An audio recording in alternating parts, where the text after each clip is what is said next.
Okay, so now we need to talk about how to sort and also reverse a list. And this is definitely going to be important for this exercise.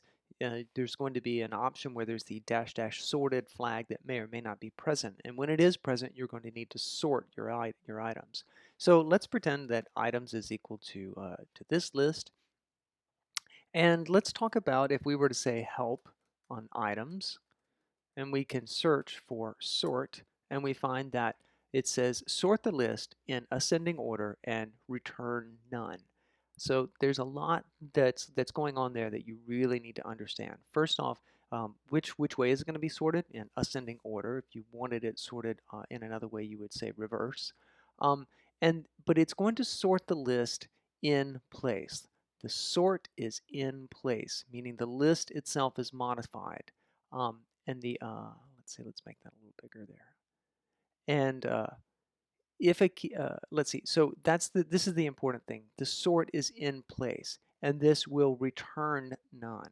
So it would be very common to, well, let's just look at how that looks. So if we say items.sort, nothing is returned. We see nothing, but if we look at items, we see that they have been sorted. It would be very common, and let's go ahead and reset items equal back to what it was. So items is now back to the unsorted list. It's You might think that you would do something like items is equal to items dot sort.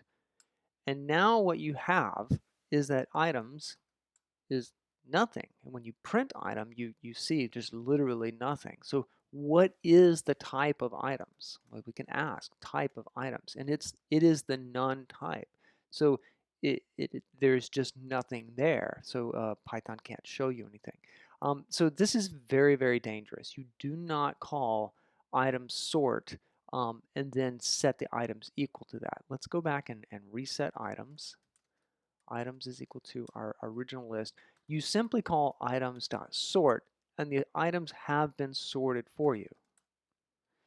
Let's go back and set this and talk about another method which which you can find here. Oh, I'm sorry. So there's another function called sorted.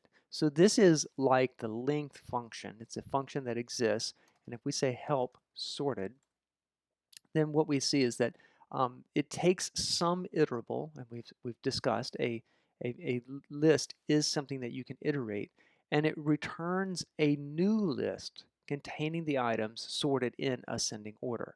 And we can reverse that by saying reverse equals true. So this, if we call sorted on items, returns the sorted items, and the items themselves remain unchanged.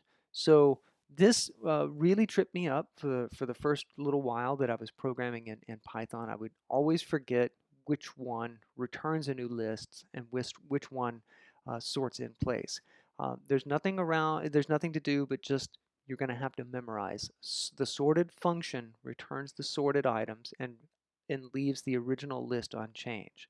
The sort method does exactly the opposite thing. It sorts the list in place and returns nothing. So very important to understand that. In the way that I normally would program, I would probably say something like sorted items is equal to sorted items. And now items remains the original, and then I have something called sorted items. So I might prefer to leave those as two separate lists. It depends on the context, but just very important not to do the thing where you say items equal to items dot sort, because that is bad, and now you've destroyed your data. Another thing that we're going to look at is how to reverse a list. This isn't going to be important for, let's see, I need to reset. Uh, There it is. I'm going to reset my list to that. And if I would like to reverse them, there is a reverse method.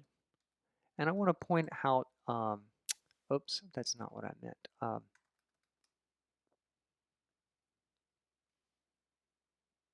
Ah, so these have now, reverse will sort them in reverse order.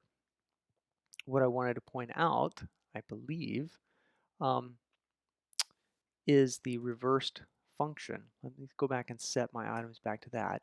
And if I say reversed items, yes, this is what I wanted to show you. Sorry about that. Is that when I say reversed items, so let me show you. If I say sorted items, I get back a list. But if I say reversed items, I get back a list reverse iterator object at this hexadecimal memory address, which is totally not helpful at all. So in the REPL, in order to see the results of this reverse, I have to coerce it using the list function. And so what is happening is when I say reversed, Python is saying that's something that may take me a while. And so I'm going to give you a promise, essentially, that when you actually need the values, I will produce them for you. Right now, you haven't demonstrated to me that you really need the values. So I'm just going to show you that I have created this iterator object that will produce the values. When I use list, I'm saying, no, actually really give me the values right now. And so in our code, we almost never need to say list. If you have some code that will iterate over the reversed items, then it will produce the values for you. So something to understand as we get further into these fancier functions, sometimes they actually create generators or like these promises that will not actually produce the values until we need them.